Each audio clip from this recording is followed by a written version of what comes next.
Chaka n'umurongo wa 4 gushika kwa 6. Waefeso 4 sura 4 mstari wa 6.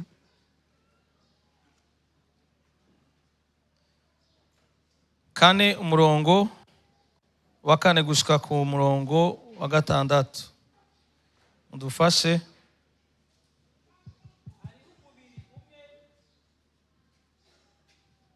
Aravuga hariho umubiri umwe namwe mu umwe nkuko kandi mwahamagariwe icizigiro kimwe cihamagarwa ryanyu. Hariho umubiri umwe, kuna mwili umoja, hariho mwemu umwe, kuna roho moja, kandi nkuko twahamagariwe icizigiro kimwe kama tumeitiwa tumaini moja tu. Muri Bibiliya ikirundi coroshe havuga ngo hari umubiri umwe namwe nimwemu imwe nkuko mwahamagariwe ivyizigiro bimwe vyo muri kazoza. Aho numvise muri Bibiliya ya kera batagashize ko nkuko mwahamagariwe ivyizigiro bimwe vyo muri kazoza. Bandanya 5. Hariho umwami umwe n'ukwizera kumwe. Mukimbikiriki umwami n'umwe, ukwizera ni kumwe. Ufalme ni umoja na imani ni moja. No kubatizwa kumwe. No kubatizwa kumwe. Na ubatizo umoja. 6. Ni Imana imwe. Kandi hari Imana imwe. Niyo data wa twese. Niyo data w'abantu bose. Asumba bose. Asumba bose. Akoresha bose. Agakoresha bose. Ari muri bose. Kandi akaba muri bose. Amen. Amen. Imana ishime cyane. Ni Imana itarobanura ku butoni. Ni Mungu ambao hachagui. Ni Imana ikorera muri bose. Ni Mungu anatumikia ndani ya watu wote. Imana ishime cyane. Kandi gakorera hose. Tena anatumikia mahali pote. Yesu ashime cyane. Muyandi majambo bisigura ko abantu inamaanisha twese turabakozi b'Imana. Watu sisi wote tukua watumishi wa Mungu. Vuga ngo amen. Sema amen. Nimba Imana ikorera muri bose. Kama Mungu anatumikia ndani ya watu wote. Harabahawe gukoreshwa ibi. Kuna wale ambao wamefanywa watumike haya. Harabahawe gukoreshwa bijya. Na wengine waweze kutumika vile. Harabahawe gukoreshwa ibindi. Na kuna wengine wamepewa kutumikishwa vingine. Lakini wote mbele ya Mungu. Hija yuko turabana b'Imana. Hata kama tuko wana wa Mungu. Bose n'abakozi b'Imana. Wote ni watumishi wa Mungu. Ariko rero. Lakini sasa. Niko twese tugamburukira. Je, ni sisi wote tunatii yule ambaye tunatumikia? Cyangwa niko twese tuzi ico yaduhamagariye gukora? Ama ni sisi wote ambao tunajua kile ambacho tumeitiwa kufanya? Na muntu numwe. Hakuna mtu hata mmoja. Imana yaremye. Mungu ameumba. Idafise ico yamugeneye gukora ngaha kwisi. Bila kumpa kitu ambacho atafanya hapa duniani. Tureka kubimenya. Tunaacha kuvijua. Canke rimwe na rimwe tukanavyirengagiza. Ama mara moja tunapuuzia. Ariko nta muntu numwe. Lakini hakuna mtu hata mmoja. Imana yaremye. Mungu ameumba. Kubwa accident. Kwa sababu ya oya Imana twese yaturemeye kubw'umugambi. Lakini sisi wote Mungu ametumba kwa sababu ya shabasi fulani. Ivyo rero mubibike mubimenye. Sasa hayo muyaweke na miyajue. Ushobora kwibaza ko wewe ari kwinjira ari gusohoka. Wewe unaweza ukajiwazia wewe ni kuingia na kutoka. Ushobora kwibaza yuko wewe ataco Imana izokubaza. Unaweza kufikiria wewe hakuna kile Mungu atakuuliza. Ariko iri jambo. Lakini hili neno lisubire kutwibutsa. Liongeze kutukumbusha ya kwamba sisi wote uburyo bumwe cyangwa ubundi namna hii ama ingine Imana ikorera muri twe. Mungu anatumikia ndani yetu. Kandi turabakozi ba. Tena tuko watumishi wayo. Abo twemeranya tuvuge ngo amen. Wale ambao tunakubaliana tuseme amen. Tuvuge ngo amen kandi. Tuseme amen tena. Hari ibintu tumaze imisi twiga. Kuna vitu ambavyo tunafanya siku tunasoma. Abo turi kumwe mw'ishure ryamwe muyera kwa 6. Masomo ya siku ya 6. Abo turi kumwe mw'ishure ryamwe muyera kwa 6. Wale ambao wenyewe tuko kwenye hiyo funzo. Rero ibi nivyo ngomba ko twiga. Hivi ndio ambayo tunahitaji tusome. Kubera ko nasanze. Kwa sababu nimekuta. Harige tuvuga ivy'ijambo ry'Imana. Kuna wakati tunasema maneno ya Mungu. Abantu bikabagora gutahura. Lakini watu vinakuwa vigumu waweze kuelewa. Kubera kumbura urufatira atarigo. Kwa sababu msingi sio wenyewe. Bakibaza ko abantu tuvuga turi trop spirituel. Wanajifikiria wale ambao tunaongelea tuko ndani ya kiroho sana. Tuvuga ivy'imwe mu gusa. Tunasema mambo ya kiroho tu. Nitwigera twiyumvira yuko ubuzima bwa misi yose nabwo tubwirizwa kububaho. Hatuwezi tukafikiria kama ni lazima tuweze kuishi maisha ya kawaida. Tuvuga ivy'ijuru gusa. Tunasema mambo ya mbinguni tu. Imana ishime cyane. Bwana Yesu asifiwe sana. Umenga nituingaha kwisi. Kama gisi hatuko hapa duniani. Imana ishime cyane. Amen. Rero ubutumwa bwiza. Lakini habari njema. Urafise ico buvuga. Una kile ambacho inasema. Cyaduteye kuvuga ibitwama tuvuga misi yose. Kimetutuma na sisi tuweze kusema haya ambayo tunasema leo. Imana ishime cyane. Amen. Rero iyo ubwo butandukane buhari, hiyo utofauti yenye upo, n'uyo muvuduko uhari utangana, pamoja na hiyo shabaha yenye biva ku iko, kintu kimwe, inatoka ndani ya kitu kimoja. wa Kristo nta muco mugira ukwiga ijambo ry'Imana. Hauna shabaha ya kuweza kusoma neno la Mungu. Na twebwe duhagarara ngaho imbere, sisi ambaye tuko hapa mbele zenu, afise vyinshi umwami Yesu aguma twigisha, vitu vingi ambaye Mungu anabaki anatufunza. Nigute none mutaza kwiga ijambo ry'Imana? Kwa nini hamkuji kujifunza neno la Mungu? Muribaza mukibwira yuko mwamaze kumenya vyose. Najifikiria kwamba nyie mshajua mambo yote. Kwa Mungu yarige tuvuga ibintu, Jumapili kuna wakati tunasema vitu wanakutana watu hawaelewi. Kwa nini? Ni turi ku rufatiro rumwe. Kwa sababu hatuko kwenye msingi mmoja. Na kama hatuko kwenye msingi mmoja, biragoye ko tugira ivyizigiro bimwe. Ni vigumu tuweze kuwa na matumaini moja. Biragoye ko kwa kwizera kumwe batubwiye. Ni vigumu kuwa na ile imani ambayo umetuambia, ariko tugira tuweze kuwa nao. Biratangaje. Ni vigumu sana. Na kuna abantu mwoba muri mwikoraniro rimwe. Hakuna kama gisi tunaweza kuwa tunakusanyika fasi moja. Mwatonda buri wa Mungu. Na unakuja kila siku ya Jumapili. Mugabo umuntu wese akavuga Yesu mu buryo bwiwe. Lakini unakuta kila mmoja anasema Yesu namna yake. Kandi Yesu ari umwe. Tena Yesu ni umoja. Ikibazo kirahari rero. Kuna tatizo sasa. Kumbura bizodufata igihe. Sasa inaweza katushika muda mrefu. Ngareka tuze turabafatira hatubabonye kwa. Lakini acha tuwe tunawashikia hapa ambao tunawaona. Kwa sababu ni siku ya kufanana vizuri. Hivyo. Mwavyumvise?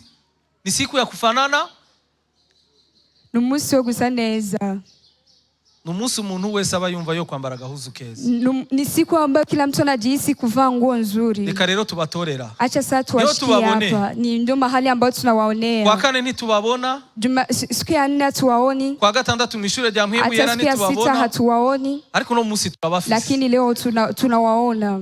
Vuga ngo amen. Sema amen. Twige ijambo ry'Imana rero. Acha tujifunze neno la Mungu. Abaheburayo igice cha 11 mu murongo wa mbere. Waebrania 11 mstari wa kwanza. 11 umurongo wa mbere. 11 umurongo wa mbere aravuga ukwizera ugende buke ukwizera nukumenya gose, nukumenya cyane rwose ivyizigirwa surinya iryo jambo kwanza, ivyizigirwa kusulinyea hapo nukumenya gose ni kujua sana. Ukwizera imani kudashingiye kuvyizerwa ambaye hayakamatiki kwa yale ambayo tunaamini sio wenyewe. Ukwizera nyako imani ya ukweli gushingiye kuvyizerwa unakamatiwa kwa yale ambayo tunaamini. Kandi ngo nukubimenya neza udakekera, ni kuvijua bila mashaka, nukubimenya cyane, ni kuvijua sana. Ikigira kabiri cha pili udakekeranya ngo ntibizoba. Mu Kirundi muri Bibiliya y'ikirundi corosha avuga ngo ukwizera nukudakekeranya kuvyo wizigiye, ngo nukutagira amazinda kuvyo utabonesha amaso yawe, ni kutokuwa na mashaka kwa yale ambayo haoneshi macho yako. Ni kwa nini tunagomba kwiga kwizera? Tunahitaji kujifunza imani, kwa sababu wakati watu wanasema kuwa na imani, abantu bizera ibintu vyinshi, watu wanaamini mambo mengi kandi mu buryo bwinshi, tena namna nyingi. Imani ishimwe cyane. Amen. Reka basi tuvuge ukwizera mu buryo bubiri. Acha tuseme imani ndani ya namna mbili. Ukwizera imani n'ubushobozi, ni uwezo bukorera mu muntu, unatumikia ndani ya mtu, bumwemeza ko bitaboneka, inamkubalisha yale ambayo hayaonekani ya kwamba ni ya ukweli, kandi bishobora kuzoba, tena vinawezekana kuwa. Hari ukwizera ku buryo bubiri. Kuna ingine imani ya namna ya pili. Ukwizera kwa mbere, imani ya kwanza nukwizera gusanzwe abantu bose baremwe n'Imana bafise, ni imani ya kila mtu ambao ameumbwa na Mungu iko nayo. Imani ishimwe cyane. Bwana Yesu asifiwe sana. Uko kwizera rero, hiyo imani sasa jewe numva no kwita, mimi naweza nikaita nk'indoto, kama ndoto canke ivyifuzo, ama matuma, ama ivyifuzo, tama ivyo umuntu yifuza. Imana ishimwe cyane. Amen. Ukifuza ikintu, unatamani kitu, ukifuza gushika ku kintu, unatamani kufika mahali, ukumva mu mutima wawe, alafu unajihisi ndani ya roho yako hari ikintu kikwemeza ko ico kintu uzogishikako. Kuna kitu ambacho kinakubalisha kwamba hicho kitu utakifika heko, muga mu buryo bugaragara, lakini namna ya kuonekana hata kintu kimwe kikwemeza ko ibyo bintu bizoba. Hakuna kitu hata kitu kimoja kinakubalisha kwamba hayo mambo yatakuwa. Ivyo rero no vita indoto. Sasa hayo wanaita ni ndoto. Umuntu wese arafise indoto. Mtu wote ana ndoto. Umuntu wese arafise ivyo yifuza Mtu wote gushika. ana kile ambacho anatamani kufika arafise aho hapo. yifuza gushika. Kuna mtu wote anatamani mahali ambapo atafika.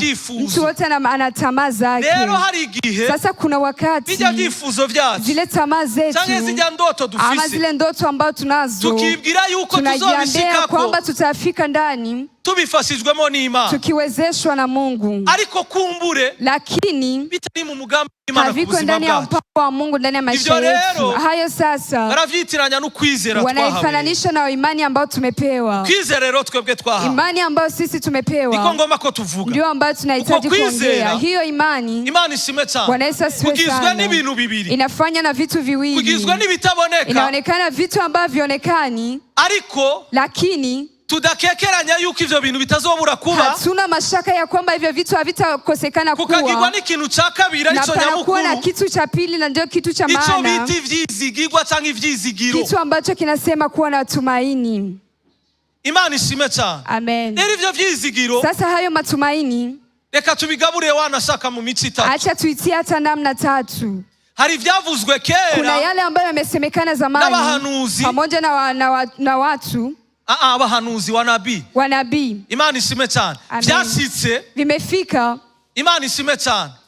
Hari ibindi navyo, kuna vingine biri muri kubu, viko ndani ya leo, tuko tunaishi ndani mimi na wewe, nivyo twiteze rero muri kazoza, na vingine venye vitakuwepo huko mbele, arivyo bihambaye cyane, na nivyo vikubwa sana. Petero wa mbere gice ca mbere umurongo wa 3, Petero wa kwanza mstari wa kwanza sura 3, haravuga ngo, dufashe pastor, Petero wa mbere igice ca mbere umurongo wa 3 gusa, aravuga Imana y'umwami wacu Yesu Kristo ariyo se iragahezagirwa, yatuvyaye ubwa kabiri nk'uko imbabazi zayo, yatuvyaye ubwa kabiri kubw'inkomezi zayo n'imbabazi zayo, nk'uko imbabazi zayo nyinshi ziri, kugira ngo tugire ivyizigiro bizima. Umviriza, yatuvyaye ubwa kabiri kugira ngo tumaze kuvuka ubwa kabiri tuweze kuzaliwa mara ya pili, tugire ivyizigiro bizima, tuweze kuwa na matumaini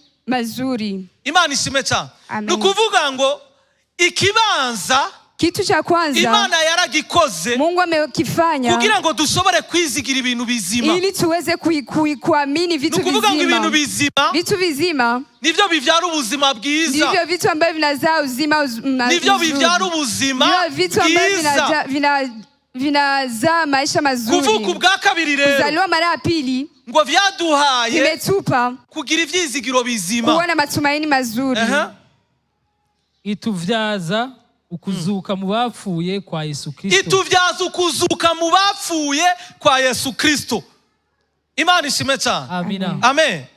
Ivyo rero ni cambere, hicho ni cha kwanza. Mbega Yesu yaraducunguye, je, Mungu ametuokoa. Ikigira kabiri, mbega twaravutse ubwa kabiri, je, tumezaliwa mara ya pili. Niba twaravutse ubwa kabiri, tumezaliwa mara ya pili, ibikurikira niki? Mambo ya kufuata ni ya wapi? Ubuzima bwagarukiya, maisha yetu yamebadilika, cyangwa ubuzima burabanda, ama maisha inaendelea, cyangwa twavya ubwa kabiri, ama tumezaliwa mara ya pili tuvukira ubuzima bushasha ili tuweze kuwa ndani ya maisha mapya. Ubwo buzima bushasha nubuhe? Hayo maisha mapya ni ya wapi? Butandukaniye he n'ubuzima bwa kera igihe tutari bwavuka? Na yale maisha ya zamani ambayo tulikuwa tunaishi ndani. Iryo tandukaniro ritabayeho, sasa kama hakuna tofauti ndani ya nafsi zetu, twama tubivana, tunakuwa tunatia fasi moja, tunaweka tamaa zetu, ivyifuzo vy'imibiri, tunatia tamaa za mwili, ivyifuzo vy'amaso, tamaa ya macho, tukavyitirira ivy'Imana, alafu tunavita ni vya Mungu, kubera ko tutaramenya neza ico turico, hatujua kile ambacho tulicho, Imana na kile ambacho Mungu alitufanya. Imana ishime cyane. Bwana Yesu asifiwe sana. Amen. Amen. Ikigira kabiri, kitu cha pili, nukuvuga ngo, ni kusema ivyo abahanuzi bahanuye kera, vile ambavyo wamesema zamani kuvya Yesu Kristo, kwa mambo ya Yesu Kristo, kwa sababu ya huzuni wake, kufa no kuzuka, kufa na kufufuka kwake, ivyo vyarabaye, hayo mambo yamekufanyika. Hari ubuhanuzi bwinshi mu isezerano rya kera, kuna unabii wingi ndani ya Biblia, inasema ndani ya vitu ya Yesu, kandi bwabivuze bitaraba, tena wamesema na bado havijakuwa, ariko twebwe no musi, lakini leo sisi turi mu gihe, tuko wakati wakati ivyo vyavuzwe kera hayo mambo ambayo yamesemwa zamani vyamaze gukoreka. Imeshakuwa. Bisigurikire inamaanisha nini? Imana twizeye, Mungu ambaye tumeamini ni Imana isezerana igasitsa ni Mungu ivyo ambaye yavuze. anaidia anafikisha yale ambayo amesema. Ikibitwemeza ni kile ambacho kinatukubarisha ni kitu nuko gani? nimba yari yaravuze ko izotanga umucunguzi. Kama alikuwa alisema tapana Mwokozi, uyo mucunguzi huyo yarabayeho. Mwokozi amekuwa. Imana ishime cyane. Kandi bitamuzanye tena na kile ambacho kimemleta aliweza kukifanya. Vuga ngo amen. Sema amen. Imana ishime cyane. Bwana Yesu asifiwe sana. Bisigura mu yandi majambo ngo inamaanisha mwingine maneno icyo Imana isezeranye iragishitsa. Kile ambacho Mungu anaidia na kitimiza. Murongo w'10 aho nyene muri Petero wa mbere na 11. 11 avuga ivyako gakiza abavugishwa n'Imana aribo bavuze ubuntu mwagira muze muhabwe, barabirondera barabisesa basesa igihe icarico n'ibimenyetso vyacu. Abavugishwa n'Imana ni Petero ariko arabivuga. Huyu ni Petro yuko anasema. Avuga ingene abakera babivuze. Anasema gisi watu wa zamani wameyasema. Imana ishime cyane. Bandanya. Basesa igihe icarico n'ibimenyetso vyacu. Cerekanwa na Mwemu wa Kristo yari muri bo. Cerekanwa na Mwemu wa Kristo yari muri bo. Yavuga yatagura ivy'imibabaro ya Kristo bitari bwabe n'ivy'ubwiza bw'uburyo bwinshi bwagira buze buyiherukire. Iyo mibabaro Yesu yaciyemo. Imana ishime cyane. 12 rero. Kandi bahishurirwa yuko atari bo bavyikorera. Barahishurirwa ko atari bo bavyikorera, ariko ko ari mwebwe babikorera. Soma neza. Babikorera. Subiramo. Kandi bahishurirwa yuko atari bo bavyikorera, ariko ko ari mwebwe babikorera. Reka nsome muri Bibiliya ikirundi coroshe, numvise umenga niho havuga neza. 12 aravuga ngo Imana yabahishuriye kw'ivyo abavugishwa bitari biberekeye. Abimana yabihishuriye bitaraba. Yabahishuriye nuko bitari biberekeye, bitari ivy'igihe cyabo. Imana ishime cyane. Bo barabizi, barabibonye. Wewe wameyaona na Imana iranabibereka yuko atari ivy'igihe cyabo. Kwamba sio wakati wao. Ariko birababaza uno munsi. Lakini leo vinaumiza Wakristo wa leo. Nituzi isezerano turimo. Hatujui agano ambayo tuko ndani. Nituzi n'itandukaniro riri hagati yacu n'abakera. Tofauti uko katikati yetu ya sisi na wazamani. Kuko bakera. Kwa sababu watu wa zamani. Imana yarabahishuriye Mungu aliwafunulia uzima wetu wa leo sisi. Iranababwira ko atari ubwabo. Na akawaambia kwamba sio wenu. Amen. Imana ishime cyane. Hanyuma aravuga kandi ngo ahubwo ko byari vyerekeye mwebwe, ubwo butumwa namwe mwarabubwiwe n'ababuvuga basuniswe na Mwemu Yera yarungiswe avuye mu ijuru. Ivyo nigitangaza kuko n'abamarayika barifuza kubibona bakagira gute bishika.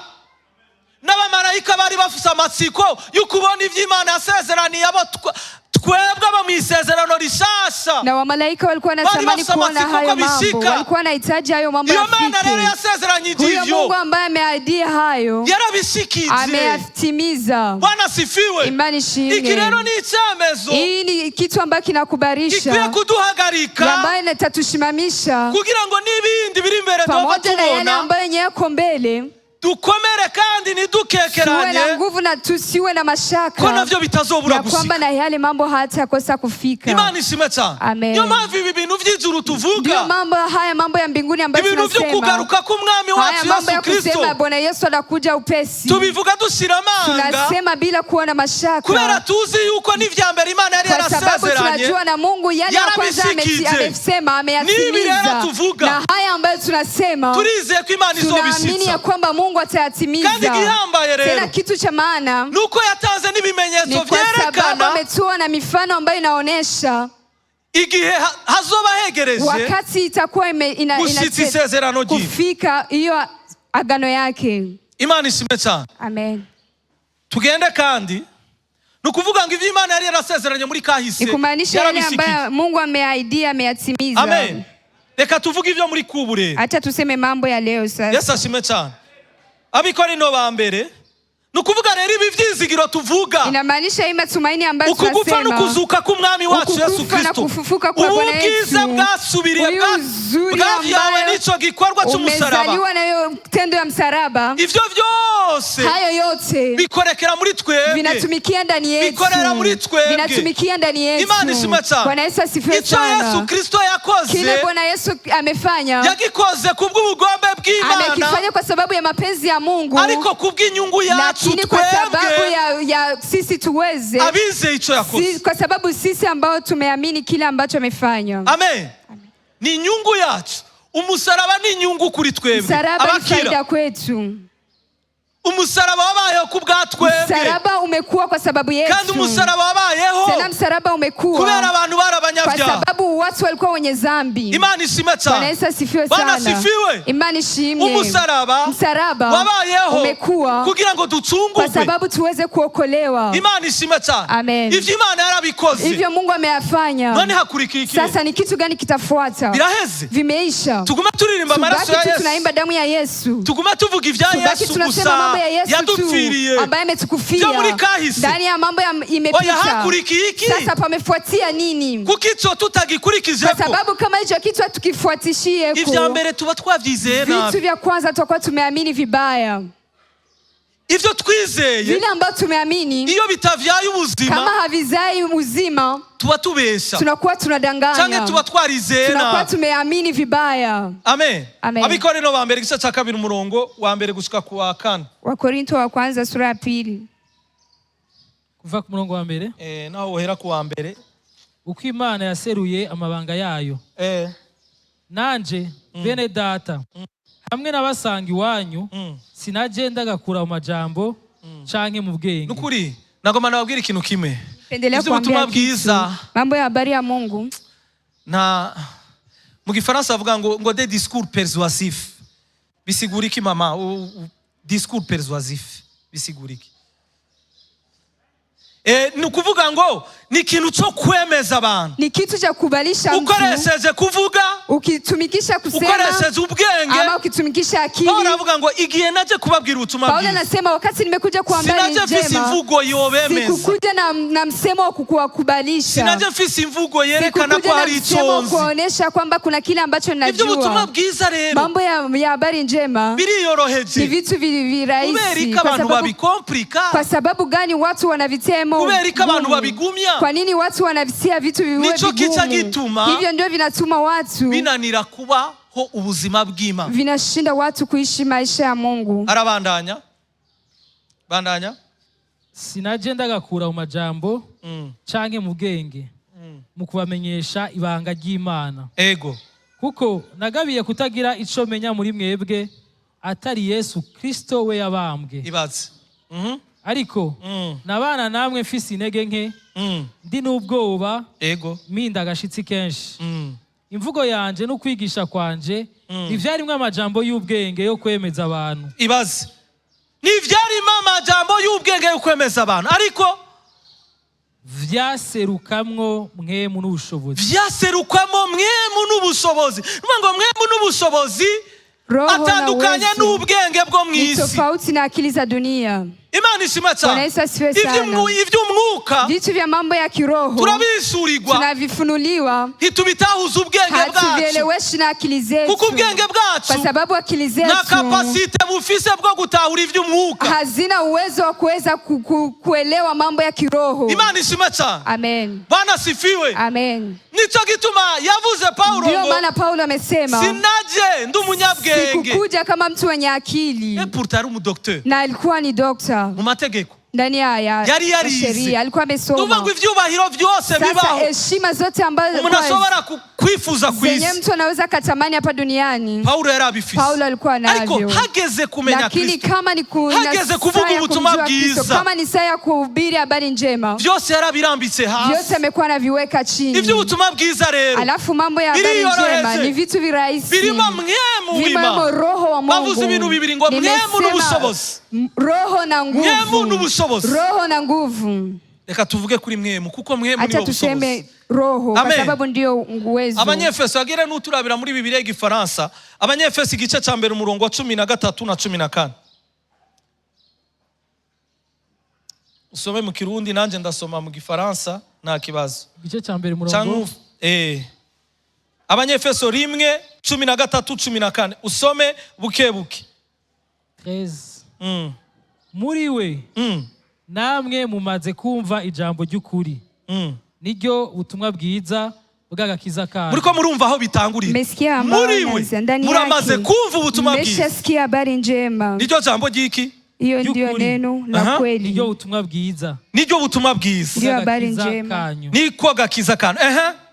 Mumaze no kumwizera niho mwashiriwe kw'ikimenyetso. Mumaze genda buhoro buhoro. Mumaze kwize. Wakati umeamini. Habonetse ikimenyetso kigaragaza ukwizera. Imani. Ukwizera kuriho.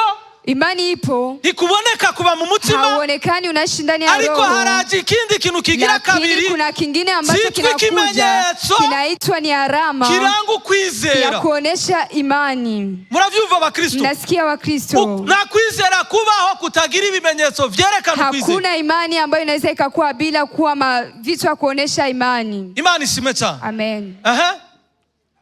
Nico mwemu yera yasezeranwe. Nico mwemu yera yasezeranwe. Niwe ngwati y'umwandu tuzoha. Tugenda buke buke rero. Akigira kabiri. Icambere bavuze ngo ni so. Canke ngo ni kimenyetso. Ni alama. Imana yashizeko abamwize. Nukuvuga ngo inamaanisha ni kimenyetso. Ni alama. Imana yashizeko Mungu ameweka abo yakoza amaraso yiwe kwa wale ambao ameokolesha damu yake ya thamani biwe Mungu wa bibi harusi wake. Inamaanisha nini? No mukugaruka gutora biwe hata siku ya kurudi kuchukua watu wake azobamenyera kuri ico kimenyetso arico mwemu wima. Kwa hiyo alama na ndio roho wa Mungu kuko nico kimutandukanya, kwa sababu ndio kitu ambacho kinatia utofauti na wengine ambao wako nje. Nico kitutandukanya ndio ambacho kinatutia utofauti. Na watu wote wanasema mambo ya Mungu. Ubwambere cha kwanza uyo mwemu hiyo roho ngo ni kimenyetso, eti ni alama. Ikigira kabiri cha pili ngo ni ngwate, eti ni ahadi, ipoteke. Mwavyumvise? Mwemu yera ngo ni iki? Ni ngwate, ni ahadi. Reka ndabatera inkuru rero. Acha niwaambie sasa. Imana ishimwe cyane. Amen. Umuntu atanga ingwate kugira ngo agire icaronka. Mtu anaenda kuwekesha kitu kwa sababu ampe kitu, lakini kila siku ingwate yamizi ifise agaciro gusumba ico ushaka. Kile ambacho umewekesha wanakuongezea iko pesa ili uweze kupata kitu. Umeelewa? Muri banki ugiye gusaba ideni, wakati unaenda kuomba mkopo kule ndani ya banki wanakuomba ingwate, bagusaba ingwate, wanakuomba kitu gisumba chenye kinazidi amahera ugomba, pesa ambazo unatamani, kugira ngo ajya amahera, kwa sababu hizo pesa ni akunanira kwishura, kushinda kulipa, baze bafate wakamase hicho kitu kile ambacho umewekesha. Yesu sasa yaduhaye mwemu ng'ingwati, alitupatia roho kugira ngo bwa buzima bwayo ili maisha yake nibwatunanira, wakati atatushinda bushitse muri twebwe, hawezi afikishe ndani yetu. Sema amena. Imana ishima cyane. Bwana Yesu asifiwe sana. Tuna roho aba muri twebwe, anaishi ndani yetu, ari wakorera na ndiye anatumikia mambo ya Mungu ndani yetu, ivyo Imana igomba, mambo ambayo Mungu anahitaji. Niwe ngwatugwa y'umwandu tubikiwe, ndio ambacho amewekesha ndani yetu. Imana ishima cyane. Amen. Bwana asifiwe. Amen. Bwana asifiwe. Uyo mwemu rero, huyo roho sasa Yesu ashimwe cyane. Nimba ari kimenyetso, kama ni alama, akaba ni ngwate, na anakuwa kwetu kuwa kitu ambacho amewekesha kwetu. Yesu yavuze gute? Yesu amesema nini? Ngo birakwiye ko ngenda kugira ngo haze, ni vizuri niende ili pakuje Roho Mtakatifu. Huyo atafanya nini? Nivyo ntababwiye azogira gute? Atawafundisha na hata yale ambayo sikuambia. Ni wazobasigurira, niyo ambayo atawaelewesha. Bya bindi byose nahora ndababwira ni mutaho. Yale yote nilikuwa nawaambia amuelewi. Imana ishima cyane. Amen. Impamvu mudatahura ijambo ry'Imana, sababu hamuelewi neno la Mungu, ni alama mbaya. Ni kubera atamwemu w'Imana mufise, sababu hauna roho wa Mungu. Abafite mwemu w'Imana, wale ambao wana roho wa Mungu, iyo havuze ivy'umwuka, wakati wanasema mambo ya kiroho, baravyumva kandi bakabitahura na wanalitambua. Aho na amen muvuga. Hapo mwezi mkasema amen. Imana ishimwe cyane. Bwana Yesu asifiwe. Mumenye rero. Ujue sasa. Okay. Ndio. Paulo aravuga mu Bikorino ba mbere igice cya 12 no mu gice cya 14 aganda arabivuga ibijanye n'ingabire za Mwemu Yera ntitubisubirako. Mugabo yaratanguye hejuru avuga ijambo ngo lakini alianza kusema esi mtu wote afise Mwemu w'Imana ambaye ana roho wa Mungu afise kimwerekana ko Mwemu ana kile ambacho kinaonekana eko roho. Mmesikia? Imana ishimwe cyane. Umuntu wese afise Mwemu, mtu wote ambaye ana Roho Mtakatifu afise kimwerekana ko Mwemu ana alama ya kuonesha huyo roho. Izo ni ngabire. Hiyo ni zawadi. Ikigira kabiri rero. Kitu cha pili. Izo ngabire. Sasa hizo zawadi Imana ngo ntigera izicuza mama. Mungu hawezi akajutia. Izo ngabire. Hizo zawadi sico kimenyetso cy'agakiza. Sio alama ya wokovu. Mwavyumvise? Mmesikia? Mlikuwa mnabitegeye? Mko mnavielewa? Nimba ico kintu Imana itacicuza. Kama hicho Mungu hawezi kuwa na nukuvuga ngo niyagiye agaciro kanini. Ni kwa sababu akukupatia thamani. Ikigira kabiri. Kitu cha pili. Amen. Amen. Uyo Mwemu w'Imana. Huyo roho wa Mungu. Paulo anabivuga mu Bagalatia. Paulo anabisema ndani ya Galatia. Ngo mudashaka gushitsa ibikorwa bya kameremere ku mubiri. Kama hamtaki kufanya mambo. Nimurongorwa na Mwemu w'Imana. Muongozwe na roho wa Mungu. Kuko barongorwa na Mwemu w'Imana. Kwa sababu wale ambao wanaongozwa na roho wa Mungu. Nibasisi ibyo kameremere kifu. Hawawezi wakatimiza mambo ya mwili. Imana ishimwe cyane. Amen. Ngo kuko ibyo Mwemu agomba. Kwa sababu yale ambayo roho anahitaji. Atari ibyo kamera zacu zigomba. Sio ndio ambayo mwili ambao unahitaji. Ngo kandi ibyo kamera zacu zigomba. Tena vile ambayo mwili wetu unahitaji. Sivyo Mwemu w'Imana agomba. Sio vitu ambavyo roho anahitaji. Hivyo rero biniganira muri twebwe kubera. Inapigana ndani yetu. Ngo kugira ngo nitubeho. Ili tusiwezi kuishi kama gisi tunavyoelewa. Hapana. Iyo ntambara ibera muri twebwe. Hiyo vita inakuwa ndani yetu. Kugira ngo ubuzima bwacu. Ili maisha yetu. Twumve yuko. Tuweze kusikia ya kwamba. Gapartena kuyundi Mungu. Yuko ya kwamba maisha yetu yako kwa Mungu. Maisha yetu. Yuko atari ubwiwacu. Ya kwamba sio yetu. Nyenebwo. Mwenye nayo. Niwe agomba kutugenera ingene tuba. Ndio ambaye anahitaji kutuongoza gisi tutatembea. Amen. Amen. Imana ishimwe cyane. Bwana Yesu asifiwe. Uyo rero. Huyo sasa. Turamusiga kenshi. Tunamuacha mara nyingi. Turihuta gose. Tunakimbia sana. Ngenda babwira ikintu kimwe. Sikieni waambie. Isi niwe yayiremye. Hii dunia ni yeye ameiumba. Vile vitu vyote tunakimbilia yeye unatafuta. Viko ndani ya mikono yake. Murabizi? Mnajua. Oya reka nababwire. Acha niwaambie. Murazi herezo yabiteguri. Najua mwisho ameandalia hayo. Ko bizozingwa byose bikagira gute? Kunjwa vyote. Bigatabwa hehe? Na wanavitupia wapi? Mu muriro. Ndani ya moto. Naho mwoyisigira rero. Hauwezi ukaikimbia. Nta kintu ubona nga. Hakuna kitu naona kwisi hapa duniani Imana idafise kububasha. Chenye Mungu hana iko mamlaka. Nta kintu wibaza kufise wewe. Hakuna kitu wewe unajifikiria unacho. Hata kitu kimoja. Imana idafise kububasha. Chenye Mungu hana iko mamlaka. Uhereye ku mubiri wako. Hata ukianzia kwenye mwili wako. Uhereye ku buzima bwako. Hata kwenye maisha yako. Uno musi. Leo hii. Isema kubukwaka. Akiamua kupeleka maisha yako. Ninde yo muhaririza? Ni nani anaweza kumpinga? Amen. Uyo Mwemu rero. Huyo roho sasa. Bwana sifiwe. Imani shimwe. Bacha bavuga ku murongo wa 21 kumanuka. Wanasema ku mstari wa 20. Ngo ariko. Akini. Ivyamwa vya Mwemu Yera. Eti matunda ya Roho Mtakatifu vinaonekana. Ni haya. Ni urukundo. Ni upendo. Ni umunezero. Ni furaha. Ni amahoro. Ni amani. Niki? Ni ubugwaneza. Ni ukwirinda. Ni kuweza kujilinda. Ni kwihangana. Ni kuvumilia. Bwana sifiwe. Amen. Imana ishimwe cyane. Bwana sifiwe. Amen. Ivyo nivyo bimenyetso vyo muri ku. Ndio alama ya kisasa ya leo. Vyerekana ko inaonesha ya kwamba ivyakoretse muri kahise. Mambo ambayo yamefanyika huko mwili. Ari vy'ukuri. Ndio kwamba ni ya ukweli. Nitushobora kuvuga ububasha bw'umusaraba. Hatuwezi tukasema mamlaka ya msalaba. Hata vyama vya Mwemu Yera tubona mu buzima bwacu. Bila hata na matunda ya Roho Mtakatifu ndani ya maisha yetu. Nitushobora kuririmba amaraso ya Yesu. Hatuwezi tukaimba damu ya Yesu. Ngo turirimba urupfu rwa Yesu. Tuseme kunani kufa kwa Yesu Kristo. Hata mahoro biduha. Bila havitupi amani ndani yetu. Hata munezero biduha. Bila kutupatia furaha. Ayo na mafenti. Hiyo ni kujidanganya. Amen. Amen. Bwana sifiwe. Amen. Igiuzo amenye ububasha bw'umusaraba. Wakati utajua mamlaka ya msalaba. Igiuzo kwiga kwihangana mu bihe byose. Wakati utaweza kuvumilia ndani ya nyakati zote. Sikia niwaambie. Ico ndakivuga muri vyinshi. Hicho takisema ndani ya mambo mengi. Kubera ni jambo ry'Imana rirakivuga. Kwa sababu ni neno la Mungu linasema. Ugiye gusoma mu gitabo cy'ivyahishuriwe Yohana. Ukisoma ndani ya Ufunuo wa Yohana. Amuhagaruka ijambo kwihangana. Ukuvumilie, neno kuvumilia. Nimwihangana muzogera gute? Wakati mtavumilia nimwihangana bizogenda gute? Ukivumilia itakuwaje? Amen. Nukuvuga ngo inamaanisha nimba kama Imana yabonye ko duhicamwa camwe Mungu anaweza katupatia matunda ya kuvumilia, nuko yabonye ko hari ibintu byinshi bibabaza, kwa sababu aliona kuna mambo mengi ambayo ya kuumiza na tuzunguka, tena havina hata ingine shabaha atari kutwigiza kure ya kutuweka mbali yetu. Sasa akasema ache watu ndabahe kapasite ya kubiresista, uwezo wa kuweza kuvumilia hayo mambo. Amen. Imana nidukiza umuriro, Mungu hawezi kutuonesha moto, Imana iturindira mu muriro, lakini Mungu anatulinda kwenye moto. Mungu atulinde na matatizo, lakini anatulinda ndani ya matatizo wa Kristo. Amen. Amen. Imana nidukiza basi bacu, Mungu atuponyeshi maadui zetu, hapana, lakini atupatie upendo wa kuwapenda. Hakuna amen. Abasi bango barakuvuyeko, maadui zako ngo nakutoka eko mbiri amkuwa pamoja, usikupfuye, mtaachana ukikufa.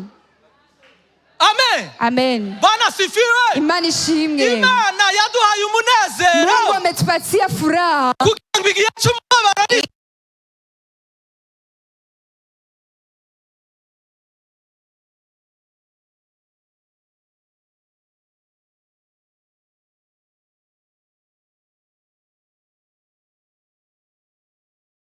nguvu sana papa. Haleluya. Amen. Mwumvirize rero. Sikia sasa. Bwana sifiwe. Amen. Imana yaduhaye kwirinda. Mungu ametupatia kujilinda. Igifaransa avuga ngo maîtrise de soi. Nuko nyene ntacyo bavyumvise. Ibikugora. Nukuvuga ngo inamaanisha kwirinda, eti kujilinda. Imana yakuduhaye Mungu ametupa kubera ibitugerageza biri hafi yacu, yale ambayo kandi tugendana navyo na tunatembea navyo na tunakuwa pamoja navyo. Vuga ngo amen. Sema amen. Uyo ni wa mwemu yaduhaye rero. Mtakatifu. Nimba tamahoro ufise, kama hauna amani, na mwemu ufise, hauna roho. Nimba tamunezero ugira, na mwemu ufise, hauna roho. nimba takwihangana ufise, na mwemu ufise, hauna roho. Nimba tamwemu ufise, kama hauna roho, kandi arico kimenyetso Yesu azobonera ko cyo gutora bibi, kama ambaye Yesu ataonea eko urimo mu bazogenda, wewe hauko mwa wale ambao wataenda mbinguni.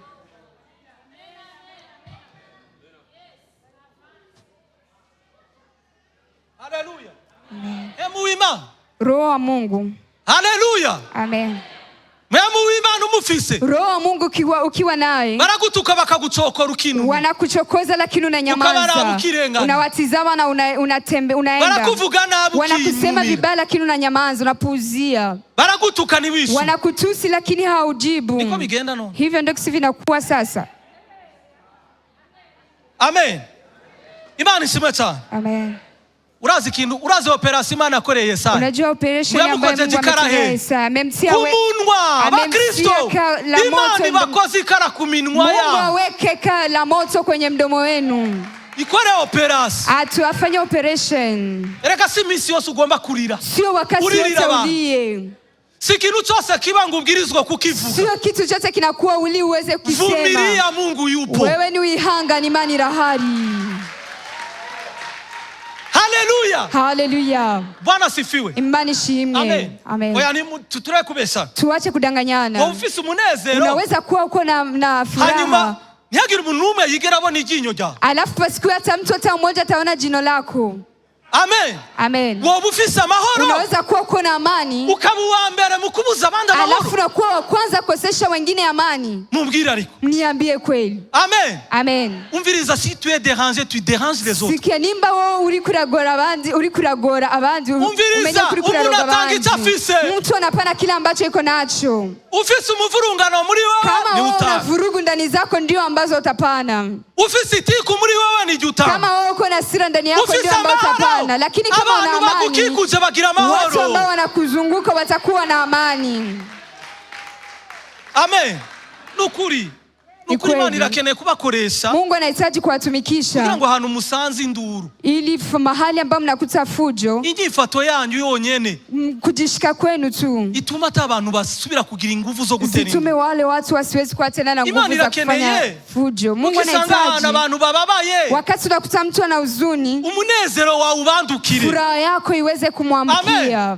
Imana ishimwe cyane. Amen. Muramaze kubana uri kumwe n'umuntu Ulishakuwa pamoja na ubabaye wewe banezerewe. Wakati wewe unaumia na yeye anafurahi. Kandi ugakora ibintu byose Tena anafanya mambo kugira ngo yote ababare ili na nawe akabandanya kunezerwa. Lakini anaendelea kuwa na furaha. Vitu ni viwili. Uramuhunga wewe unamkimbia cyane nawe ugahitamo kunezerwa. Ama na wewe unaamua kuwa na furaha. Amen. Amen. Bwana sifiwe. Amen.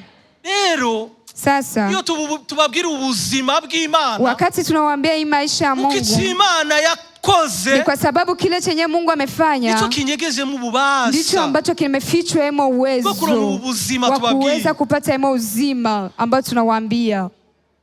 Amen. Amen. Mutegerezwa kutera intambwe. Ni lazima uweze kufanya hatua. Mutegerezwa kuva ku vyambere. Uweze kutoka mambo ya kwanza. Mutegerezwa kuva ku vyibanze. Mtoke ndani ya mambo ya kwanza. Imana ishimwe cyane. Amen.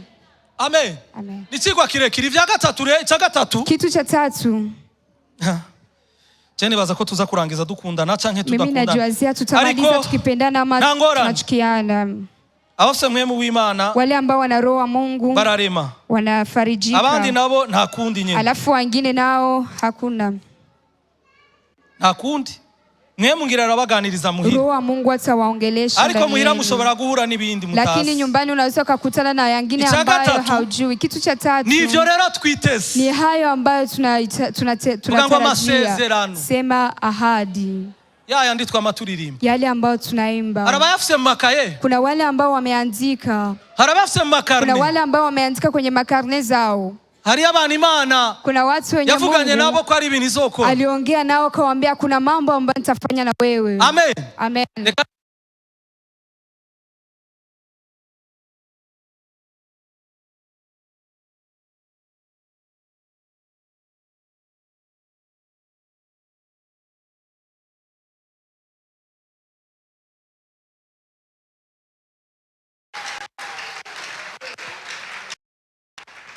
Oya, ikintu cha mbere Imana dusezeranye. Kile ambacho Mungu ametuahidia cha kwanza. Na niki? Ni nini? Na maviza? Ni maviza.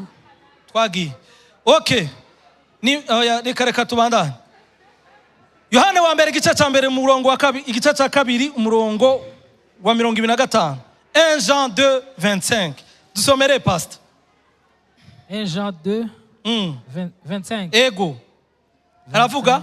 Aravuga ngo iri niryo sezerano yagize gute? Yadusezeraniye niki? Nuko ubugingo budashira. N'ubugingo budashira. Point. Nije ndabivuze? Ni mimi nasema. Niryo sezerano yadusezeraniye. Ni ahadi ambayo ametuahidia. Amen. Icya kabiri. Kitu cha pili. Bwana sifiwe. Amen. Turi kumwe twihuta. Ngo n'ubwiza butazoshira. Ni uzuri ambao hautaisha. Bamama. Abamama. Bafiye. Abigeme. Semeni amen. Tuvuge amen. Hari ubwiza Imana tubiki. Kuna uzuri ambao Mungu ametuwekea. Uruta makeup. Kuzidi makeup. Amen. Amen. Nikimenya misi yose makeup mwijoro murayo. Na kile kitu cha kukubalisha ni ya kwamba makeup usiku naitosha kulala. Mundabe ndabavuki. Nitizame niwaongeleko. Musase mureki. Mpenda mtanipenda ama mwache. Kwa nini mnaenda kujiosha kwenye uso wenu? Ni kwa sababu ni uchafu. Hamutanifanya kitu. Nachoweza kumbira. Makeup ni uchafu. Makeup ni uchafu. Ni uchafu. Kukosora Imana. Unaenda kukosoa Mungu. Nukuvuga ati Imana oya.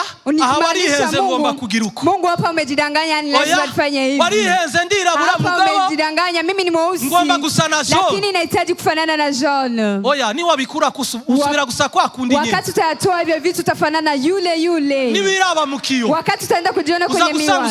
Utajiona uko ule.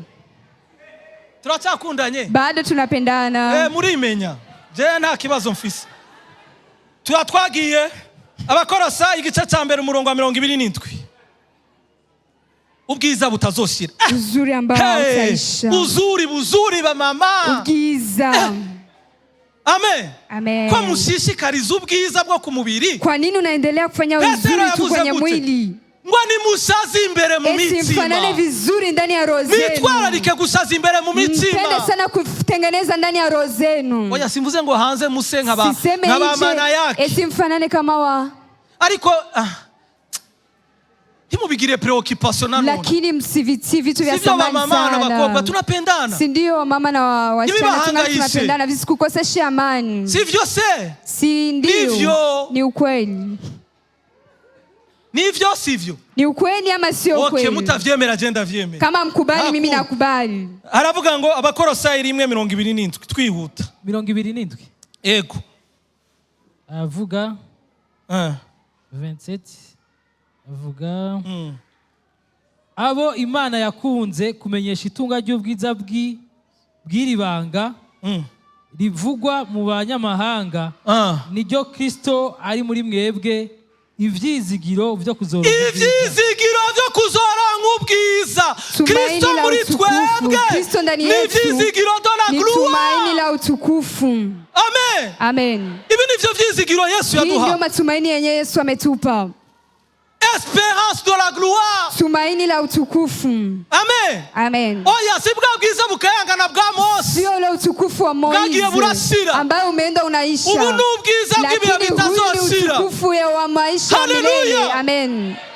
Nibwo tubikiwa mu ijuru. Ndio ambao tumewekewa mbinguni. Unaweza kuwazia huyo utukufu unafananaje, ambaye haufai ili tuweze kujipaka, udasaba kwambara neza ili tuweze kuvaa vizuri, udasaba kubufise, aviombi kuwa na pesa ama hauna. Sasa kwa nini ibintu bitazoshira, vitu ambavyo havitaisha, atari ivyo bitubuza amahoro, vitu ambavyo vinatukosesha amani, tukabuzwa amahoro n'ibintu bigenda birashira, tunakoseshwa amani na vitu ambavyo vinapita vinaisha.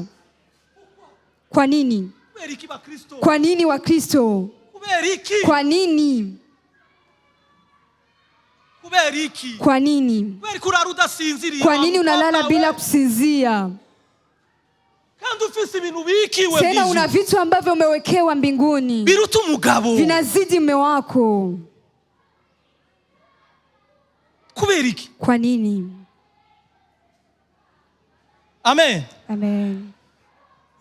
Abaroma 8:18. Abaroma 8 ko bibaye vyinshi amasaka bagiye. Murongo wa 18. Tuzobibandanya ariko.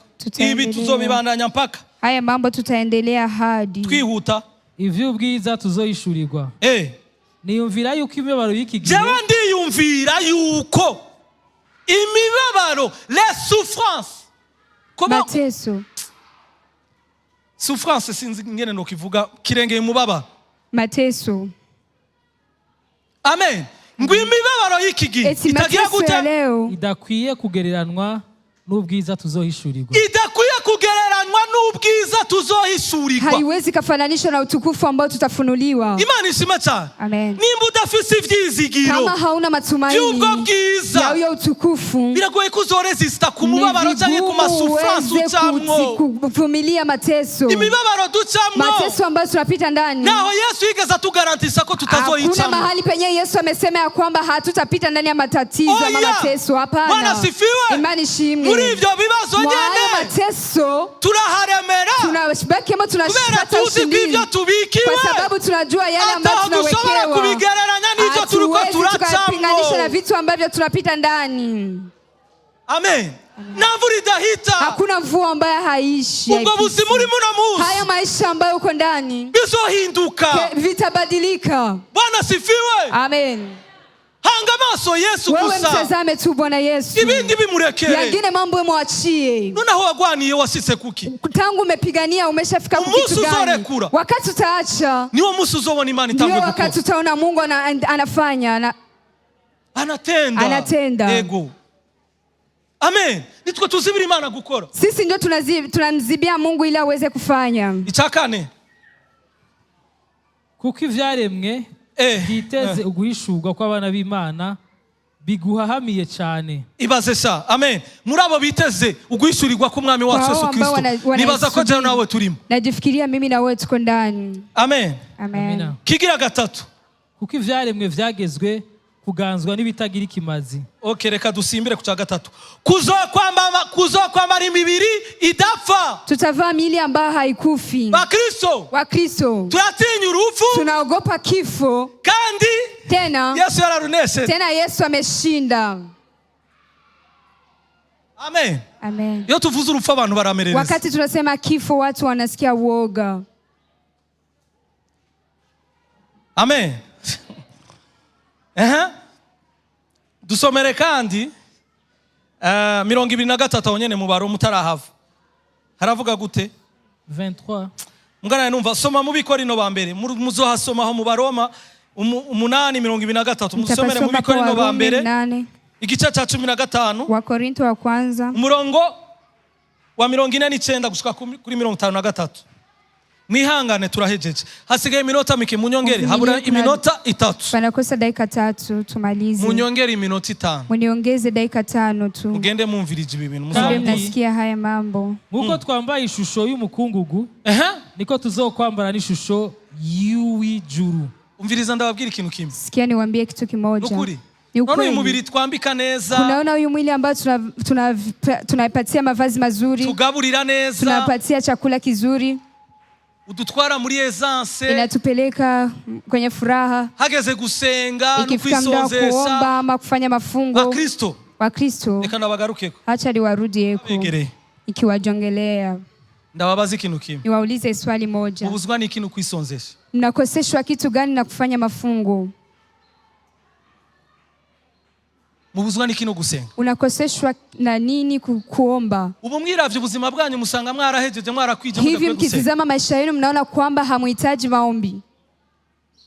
Begi zonja muzozija gushikaja. Hiyo chakula mtaikula hadi lini?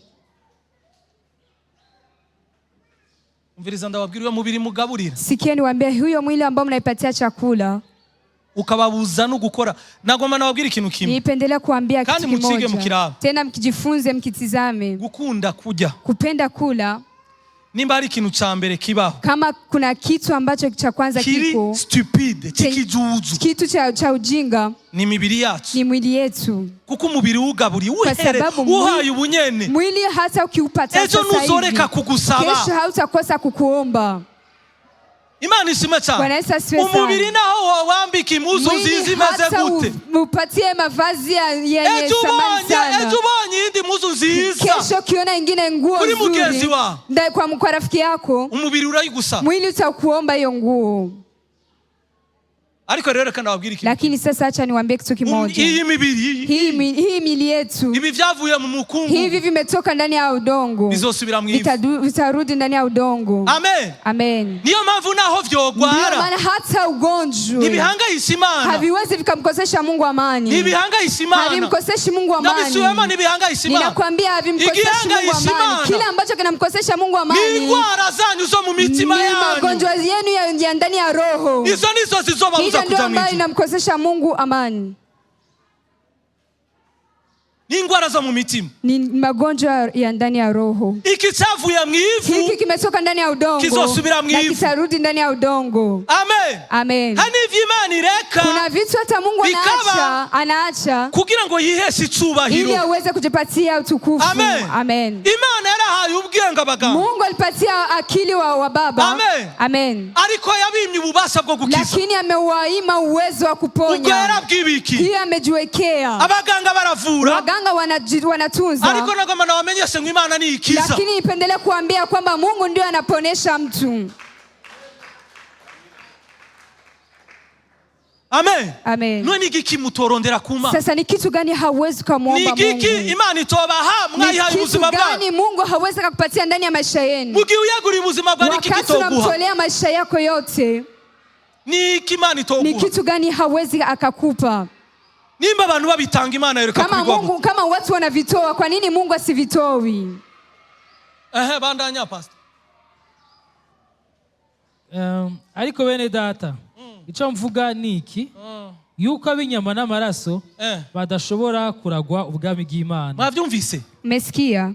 Oya. Kandi bibora bitaragwa. Oya rindira. Abakajambo gatebeko pasta ko mbe kukiruka ngasikagarukweko. Abaki? Ariko bene data. Abanyamubiri. Ico mvuga niki? Yuko abinyama n'amaraso. Abanyamubiri badashobora kuragwa ubwami bw'Imana. nije ndabivuze. Ni mimi ndio nasema. Mwavyumvise? Mmesikia? Nico gituma Imana yahisemo ko ivyo bintu Mungu amechagua hivyo vitu viwili viweze kupigania ndani yetu. Wetu wenye nyama na damu na roho wa Mungu. Uwinyama n'amaraso na mpwemu w'Imana.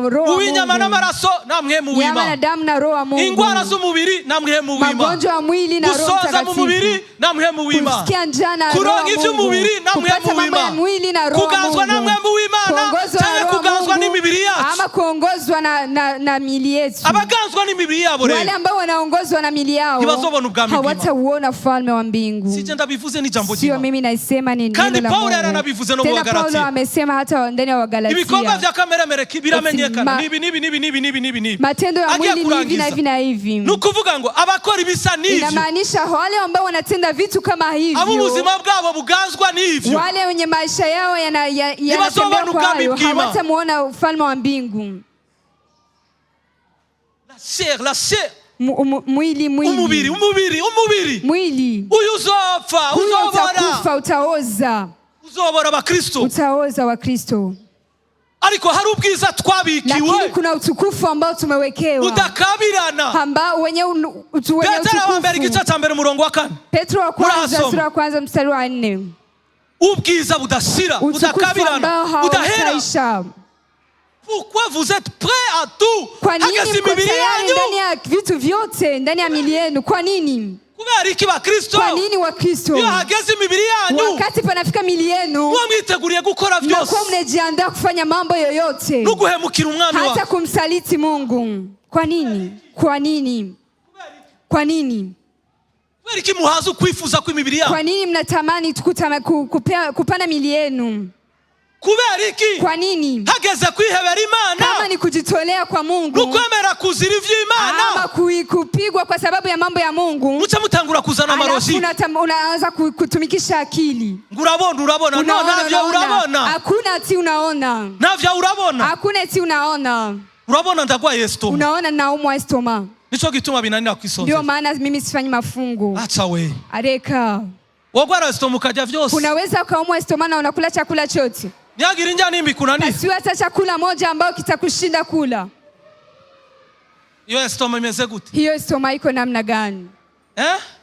Irekrama hageze gutanga. Inaona wakati ya kutoa. Ariko ibize vyose ugashira. Lakini mambo yote ambayo yanakuja na weka. Na pasiki hata madhara hata moja. Inda. Tumbo. Vuga ngo amen. Sema amen. Ivyo kurya ni ivy'inda. Chakula ni cha tumbo. Inda ni ivyo kurya. Tena na chakula ni cha tumbo. Ariko ivyo vyose bizogira gute? Lakini hayo yote bizohera, vitaisha. Amen. Amen. Mubariye bariko bariyumvira ati nyarutsa vumanje kujya. Kuna wale wanasema harakisha ili niweze kunende kula. Kutwenze nawe niko bimeze. Amen. Basi yumvira utabifise nawe. Fikiria kwa yule ambaye hana chakula. Ugira umuntu uraba ku ruhande rwawe. Basi tizama hata mtu mwenye pembeni yako. Ndisura kwenda biro. Umwambie si nimejibu kwa sababu nimepata. Ariko. Lakini. Ugenda muravye. Lakini ule nikimtizama. Sindisura kwa hava biro. Siamini ya kwamba kama atapata chakula. Ukwikunda. Kujipenda. Basi mwe mubifise. Nyinyi ambao mnavyo murabiheba umusuma. Muviache basi. Mubihebera batabifise. Muviachie watu ambao hawana. Sasa mtakufa. Mtakufa. Amen. Amen. Nagiye mugwara bikanka ko mujya. Kuna wakati unaumwa unakosa kula. Murindire ko mwese Imana bateze ingwara zo kubura apeti. Magonjwa ya kukosa apeti ili muweze kufa mafungu. So consacré au Seigneur. Mujitowe kwa Mungu. Umibiri ugusavye uraguha. Wakati Mungu anakuomba unaupatia. Wakati Roho Mtakatifu anakuomba. Ivyo bikatangura kuba vyinshi. Alafu unaanza kuwaza vitu vingine vingi. Na unakuwa na tafsiri zingine. Alafu unakubaki unaji ivyo vyitwazo biherera kuri wewe. Hivyo vitu viache. Mwe yera ni muri kumwe. Roho Mtakatifu mko pamoja. Vuga rero ngo amen. Sema sasa amen. Ego. Ndio. Tugiye gufata umviriza rero. Sikia sasa. Turakundana. Tunapendana. Tugiye gufata umwanya wo gusenga no kwisonzesha. Ubu mwahora muririra imisi 5. Mlikuwa mnaomba. Tugiye kumara ukwezi kose. Tunaenda kufanya mwezi wote tukiomba. Amen. Amen. Amen. Tugiye kumara ukwezi Tunaweza kumaliza mwezi wote ndani ya miguu ya Yesu Kristo. Umviriza ndababwira abakristo. Sikeni waambie Wakristo. Abakristo n'abafentere pastor. Wakristo ni watu wanadanganya. Barara maveye. Wanatizama maveye. Na wale ambao hawakuja ndani ya veye. Umviriza. Bagatangura umwaka biragiza Imana. Wanaanza mwaka wakijitoa kwa Mungu. Mugabo bakaca bamara umwaka wose Imana batari kumwe. Lakini wanamaliza mwaka wote wako nafanya mambo yao. Bakazosubira kwibuka Imana. Alafu wanakumbuka tena Mungu mwisho wa mwaka. Ngo batinya abadayimoni. Eti wanaogopa mapepo. Kwa sababu ndani ya mwisho wa mwaka amavorta bari menshi. Panakuwa maksidanyi. Ni nani amewadanganya? Satani nasinziriye. Satani asinziriye. Izora n'umutaga arakora. Kuva kwa mbere gushika kwa Mungu. Kuva itariki ya mbere ukwezi kwa mbere gushika itariki 30 n'imwe ukwezi kwa 12. Ya mwisho. Arigado. Wena usinziriye. Yeye asinziriye. Oya. Arigado naho iko macho hata kama sisi tunasinzia. Mubimenye. Msikie. Oya, Satani na vakansa fata sana. Shetani akamata vakansi. Mugabo ujya warahari. Lakini yeye yupo. Muri kumwe tu. Muko pamoja tu. Amen. Amen. Umwandu rero ariyo heritage itabora. Nico cyakane. Petero wa mbere igice cya mbere umurongo wa 4. Wa mbere igice cya 4. Petero wa mbere 1:4. Rimwe kane aravuga twihuta ngo tuze twegukire umwandu utazobora. Tuze twegukire heritage itabora. Urisi ambaye hauharibiki. Umwandu utabora. Urisi ambaye hauharibiki. Amazarabora naho wokubaka beti meze gute. Manyumba zinaoza hata ujenge beto yenye iko aje. Amen. Amen. Mega mazu ariko arakubitwa n'amabombe muri Gaza. Je, manyumba ambazo ziko zinapigwa na mabombe kule. Yari yubatse n'amabeto. Haikukuwa inajengwa vizuri. Amen. Amen. Imyuzurira ni mwabonye ko ishobora kuziga igakubu. Simniona maji inaweza ikakuja na inatupa manyumba chini. Umwandu utabora. Utanduye. Udakabirana.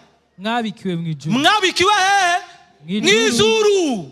Abazogerayo nibo bazowuronka. Wale ambao wataenda ndio ambao watavipewa. Icyanyuma rero. Cha mwisho. Abaririmbyi muze megere ngaho imbere ndabasanje. Mwiruka. Icyanyuma ni igihugu gishasha. Igihugu twasezeranywe n'Imana. Ni ichi ambacho tumeahidiwa na Mungu. Abifilipi igice cya 3 umurongo wa 20. Abifilipi 3:20. aravuga tweho iwacu ni mwijuru. Iwacu ni hehe? Mwijuru. Ni muri quartier 5. Je, ni quartier 5 kwetu. Iwanyu ni hehe? Kwenu ni wapi? Ni kwitongo. Ni kwenye parcela yenu. Ni muri amatongo. Ni kwa ile mashamba zenu. Iwanyu ni hehe? Je, kwenu ni wapi? Ni haja utaha. Ni pale mahali ambao Ni haja mutaha. Ni pale ambao unarudi nyumbani. Amen. Amen. Bwiza jabe Nyakabiga. Ni bwiza jabe Nyakabiga. Foyer permanence. Foyer. Kinindo kinanira. Ni Kinindo kinanira. Buyenzi, Gasekebuye. Ni iwanyu. Ndio kwenu. Iwanyu ni muri Canada, niko bavuze. Kwenu ni wapi? Ni Canada. Iwacu ni mwijuru. Kwetu ni mbinguni. Wani ho twiteze umukiza. Ndio ambao tunatarajia mwokozi. Abaheburayo igice cya 11. 11 ego 11 murongo w'icenda n'uw'icumi. Ukwizera niko kwatumye aba inyambukira mu gihugu yasezeranye. Ukwizera kwatumye Aburahamu aba mu gihugu ciwe Imana yamusezerani akibamo nk'inyambukira comme étranger. Uvye Imana yamuhaye. Kwa yale ambaye Mungu amempa. Sikia. Twige kubaho. Tujifunze kuishi. Uvye Imana yaduhaye. Kwa yale Mungu ametupa. Tubibemo nk'inyambukira. Tuweze kuwa una urithi. Tubibemo nk'abariko bararengana. Kama watu ambao wako wanapita. Si vyacu. Sio vyetu. Kuko yararorereye iki? Ukwizera niko kwatumye abinyambukira mu gihugu yasezeraniwe. Nk'ikitariciwe. Akabana mu mahema na Isaka na Yakobo.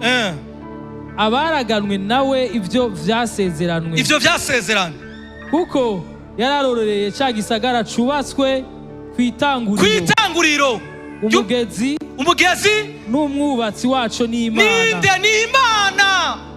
Aburahamu yabayeho mu gisagara mu gihugu yasezeraniwe n'Imana. Abrahamu ameishi kwenye nchi ambayo Mungu amemwaidia. Mungu anaweza kukunemea unaenda Ulaya. Anaweza kukunemea unapata. Lakini ipendelea kukwambia mahali pote utaenda ukumbuke ya kwamba sio kwenu. Vitu vyote unaweza ukapata. Ukumbuke ya kwamba sio vyako. Yesu ambavyo tunawekewa ni hivi ambavyo tunamaliza kusema. Haya yote ndivyo vyatumye Yesu aza kumusaraba. Ndivyo Yesu vimetuma Yesu anatungikwa msalabani. Ndivyo vimetuma Yesu anakufa. Ndivyo ambavyo vimemtoa mbinguni ili tuweze kuvipewa.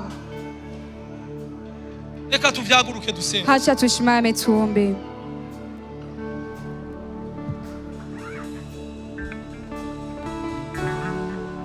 Nagomba twibuke iki gihugu gusa twasezeranye. Twibuke ko ariyo turuko turaje.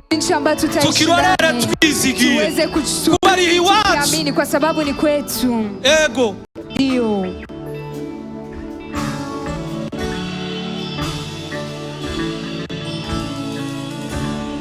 hari igihugu cyiza cyane,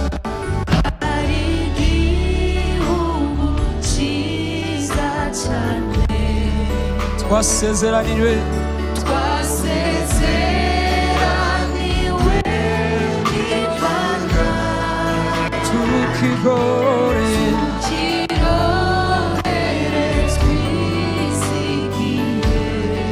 uko data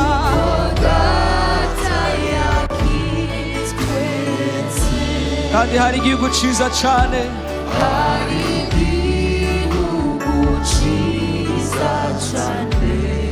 uti twasezeraniwe n'Imana,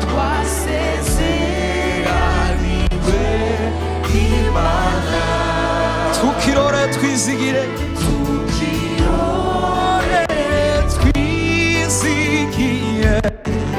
uko data yakitweretse aheza ijuru tuzohurirayo aheza ijuru kumana data tuzohurirayo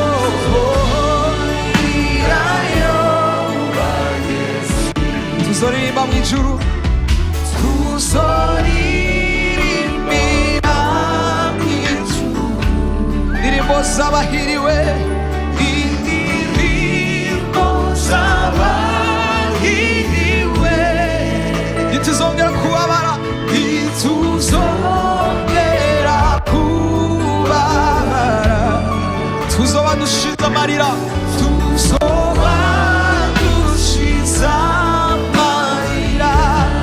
tuzoririmbira mw'ijuru, tuzoririmbira mw'ijuru indirimbo z'abahiriwe,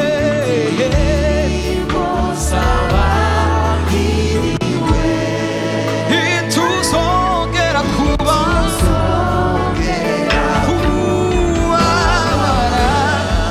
tuzoba dushize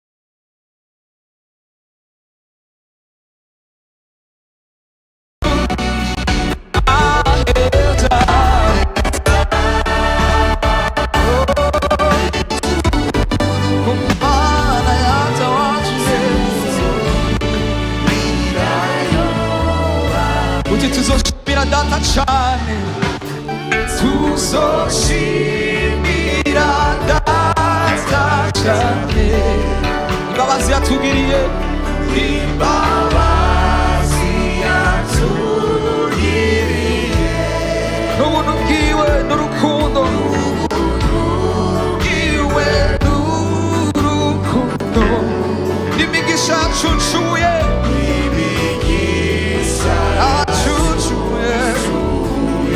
kandi tuzoshimira data cyane, tuzoshimira data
twifurije mwene data yuko tuzohurira aho hantu mu ijuru. Nitube kubiririmba gusa ngo tuzohurirayo, hari igihe tuzojayo. Yatubwiye ijambo yuko udafise mpwemu yera atazoja mu ijuru. Turondere uwo mpwemu yera, niryo jambo ry'Imana. Ubuntu bw'umwami wacu Yesu Kristo n'urukundo ruva kuri Data wa twese bigendane namwe mwese aho mugiye kugenda mu izina ry'umwami wacu Yesu Kristo. Amen.